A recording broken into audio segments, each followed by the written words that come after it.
Delight IAS पर आप सभी का एक बार फिर से बहुत बहुत स्वागत है। तो एक बहुत ही इंपॉर्टेंट टॉपिक पर बात करने जा रहे हैं। आप लोग जानते हैं कि इजराइल और हमास के बीच में युद्ध चल रहा है, ठीक है। और ऐसी कंडीशन में इजराइल जो है लगातार जो है हमास को तबाह करता हुआ आगे बढ़ रहा है। इस युद्ध को रोकने के लिए यूनाइटेड नेशन जनरल असेंबली में एक प्रस्ताव लाया गया, लेकिन भारत इस प्रस्ताव में एब्सेंट रहा, ठीक है। इस चीज़ को लेकर भारत की जो है आलोचना भी की जा रही है और यह भी कहा जा रहा है कि अभी तक जो भारत का सिद्धांत था द्विराष्ट्र थ्योरी को लेकर, भारत जो है, भारत की नीति जो है इस सिद्धांत से पीछे हट गई है। क्या है पूरा मुद्दा, पूरी गहराई से जानने का प्रयास करेंगे और इवन हम लोग यह भी देखने का प्रयास करेंगे कि ये जो युद्ध चल रहा है इसका भारत पर किस तरह का शॉर्ट टर्म और दीर्घकालीन प्रभाव जो है वो पड़ सकता है। जल्दी से देखते हैं चीज़ें क्या है। सबसे पहले आप लेटेस्ट देखिए कि भी हाल ही में हुआ क्या है। आपको पता है कि फिलिस्तीन ये कह रहा है कि लगभग 7,000 जो है उसके नागरिक मारे गए हैं अभी तक जो इजराइल ने उन पे अटैक किया है ना। और ये प्रस्ताव यूएन में लाया कौन? देखो, आप लोग जानते होंगे कि जॉर्डन एक ऐसा देश है जो इजराइल के साथ सीमा बनाता है। इसने कहीं ना कहीं पर यूनाइटेड नेशन में इस तरह के प्रस्ताव को लाया है कि ये युद्ध जो है ना इसको रोकना चाहिए, ये युद्ध विराम करना चाहिए क्योंकि इससे नुकसान हो रहा है, बहुत सारे लोग मर रहे हैं, है ना। और मानवीय आधार पर कहीं ना कहीं पर इस चीज़ को रोकने की बात की गई।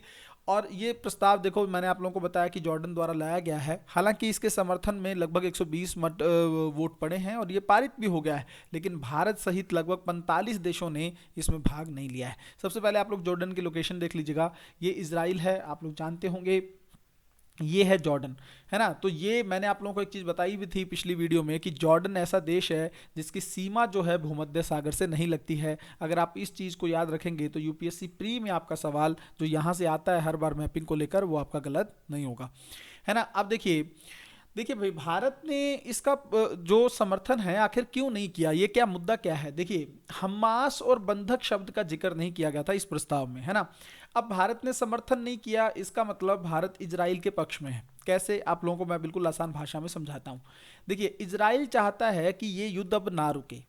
क्यों? क्योंकि इजराइल चाहता है कि इस युद्ध के माध्यम से अब उसे मौका मिल चुका है ना, तो वो हमास के ठिकानों को पूरी तरीके से तबाह करना चाहता है ना। तो ये जो काफी काफी सालों से जो लड़ाई चल रही है हमास के साथ, इजराइल जो है उसे अब अंतिम परिणाम तक पहुंचाना चाहता है। इसलिए इजराइल नहीं चाहता है कि ये युद्ध रुके।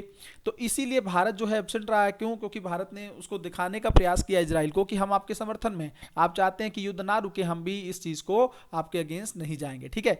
दूसरा एक चीज यहां पे आप और देखेंगे, इस मतदान से तुरंत पहले ना कनाडा ने एक प्रस्ताव प्रस्तुत किया गया था जिसमें हमास को आतंकी संगठन कहा गया था, इस तरह की बातें की गई थी। उस प्रस्ताव का भारत ने खुलकर समर्थन दिया। ये भी चीज भारत जो है इजराइल के पक्ष में कर रहा है। तो यहां पर अगर आप लोग देखेंगे कहीं ना कहीं पर जो मूल प्रस्ताव था ये वाला जो जिसको रोकना था युद्ध विराम से, उससे भारत तटस्थ रहा है, न्यूट्रल रहा है। उसका सबसे बड़ा कारण यह है कि हम इजराइल के फेवर में या इजराइल के पक्ष में खड़े हुए ज्यादा दिख रहे हैं, ठीक है। तो मुझे लगता है कुछ कुछ चीजें आप लोगों को समझ में आ गई होंगी। यहां पे देखिएगा, प्रियंका गांधी ने, जो आपको पता है विपक्ष में है, इन्होंने सरकार को, जो मोदी सरकार है, इनको लेकर बोला है कि इन्होंने एक बहुत सही काम नहीं किया है और दशकों पुरानी जो सरकार की नीति चल रही थी भारत की, उसको इन्होंने तोड़ दिया है। जबकि कई विशेषज्ञ लगातार कह रहे हैं कि भारत की नीति पहले की तरह कायम है। कैसे?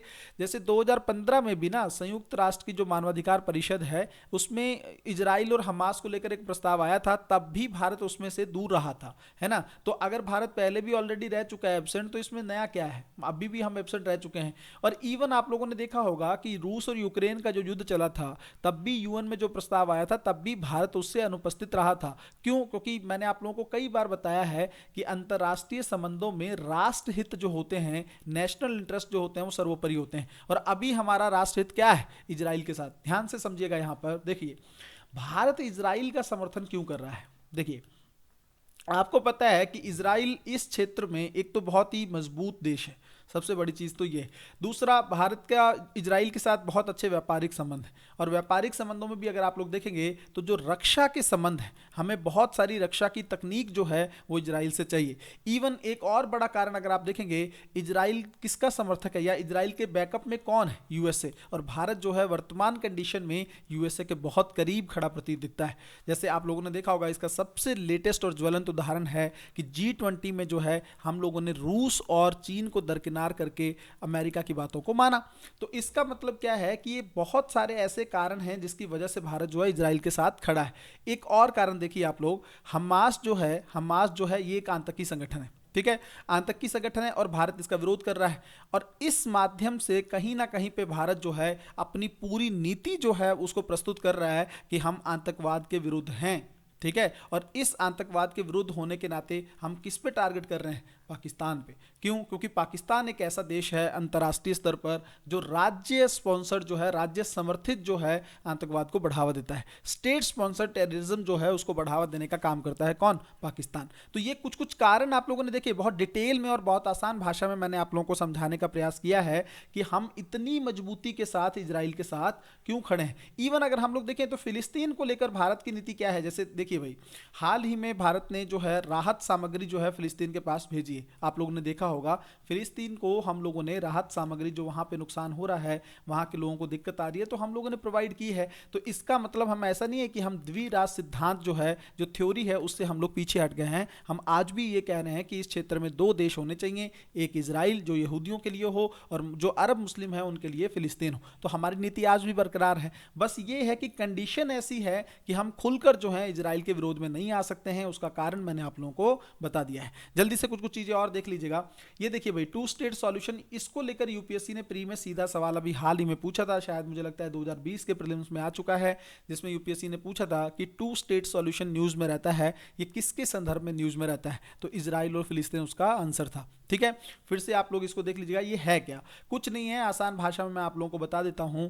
यूएन का जब चीजें बनी है ना, उसके बाद से ही ये कहा गया कि इस क्षेत्र में दो देश होने चाहिए। और आगे चलकर अगर आप देखेंगे अगर आप 90s के दौर में देखेंगे 1991 में, तो अमेरिका की मध्यस्थता के बाद एक मैड्रिड शांति सम्मेलन में इजराइल फिलिस्तीन संघर्ष को हल करने के लिए टू स्टेट सॉल्यूशन पर सहमति बनी। अब ये टू स्टेट का मतलब क्या है? मैंने आप लोगों को अभी बताया कि यहूदी जो हैं, यहूदियों के लिए एक अलग राष्ट्र होगा, वो होगा इजराइल, और फिलिस्तीन जो अरब मुस्लिम हैं उसके लिए जो होगा फिलिस्तीन होगा। तो ये दो, यही अल्टीमेटली सॉल्यूशन भी है, वरना इस क्षेत्र में ना कभी भी शांति स्थापित नहीं हो सकती है। अगर इस क्षेत्र में शांति और स्थिरता लानी है, अगर इस क्षेत्र में विकास को लाना है, तो इस सॉल्यूशन पर ही दोनों देशों को सहमति जतानी होगी। अब आप यहाँ पे कहानी देख लीजिए, लगभग 7,000 लोग फिलिस्तीन का कहना है कि मर चुके हैं, ठीक है। ये हालात देखिए आप लोग, जो इजराइल ने वहाँ पर तबाही मचाई है। देखिए, इजराइल का भी दोष इसलिए नहीं है क्योंकि स्टार्टिंग इस लड़ाई की हमास ने की है। और जब इजराइल से पूछा गया कि आप अस्पतालों पे या हॉस्पिटल वगैरह पे अटैक क्यों कर रहे हैं, तो उन्होंने बताया कि अस्पताल के नीचे जो हैं वो हमास के ठिकाने, और यह बात काफ़ी हद तक ठीक भी है। तो इजराइल बोल रहा है कि अगर मुझे हमास तक पहुंचना है तो मुझे सिविलियंस को या इन चीज़ों को टारगेट करना ही पड़ेगा, ठीक है। तो इजराइल का अपना मत है। यहाँ पे एक और तस्वीर आप देख सकते हैं, किस तरह का भयंकर तबाही का मंजर जो है इजराइल हमास में दिखाता प्रतीत हो रहा है। जल्दी से अंत में देख लेते हैं इस युद्ध के भारत पर किस तरह के प्रभाव पड़ेंगे। सबसे पहली चीज, इजराइल के साथ हमारा बहुत अच्छा व्यापार है, तो वो जो व्यापार डीलें हैं, है ना, कृषि क्षेत्र में हम बहुत अच्छा ट्रेड करते हैं। इवन हम लोग जो है रक्षा क्षेत्र में बहुत सारी तकनीक चाहिए, बहुत सारे जो हथियार हैं हमें इजराइल से चाहिए। ड्रोन को लेकर हम लगातार इजराइल के कांटेक्ट में हैं। ऐसी कंडीशन में ये जो चीज़ें हैं, ये जो प्रस्ताव हैं, ये समझौते हैं, इसमें डिले हो सकता है ना, देरी हो सकती है, एक बड़ा कारण। दूसरा, कूटनीतिक चुनौतियां क्या हैं? जैसे मैंने आपको बताया, ऐसी कंडीशन में भारत बैलेंस कैसे करे, है ना, भारत कैसे फिलिस्तीन के साथ भी खड़ा रहे और कैसे जो है भारत इजराइल के साथ भी खड़ा रहे, ठीक है, एक बड़ी चुनौती ये है। उसके अलावा आप लोगों ने देखा होगा India middle east Europe economic corridor पे काम कर रहा है। तो ये इसको लेकर जो बड़े बड़े समझौते हैं या जो ये परियोजना है, ये स्लो डाउन हो सकती है, इसकी प्रक्रिया भी धीमी हो सकती है, जिससे भारत के विकास की गति भी प्रभावित हो सकती है। इवन ऊर्जा को लेकर आप लोगों को पता है, रूस और यूक्रेन को लेकर ऑलरेडी भारत में इन्फ्लेशन बहुत ज़्यादा है, महंगाई बहुत बढ़ गई है। ऐसी कंडीशन में अगर तेल, इस क्षेत्र में जो अरब देश हैं, अगर वो इन्वॉल्व होते हैं इन चीज़ों में, तो कहीं ना कहीं पे अस्थिरता आएगी, अनस्टेबिलिटी आएगी। और वहाँ पर अस्थिरता आती है तो भारत में पेट्रोलियम वगैरह जो है, डीजल वगैरह जो है, उसका जो आयात है वो प्रभावित हो सकता है और भारत में महंगाई जो है और ज़्यादा तेज़ी से बढ़ सकती है।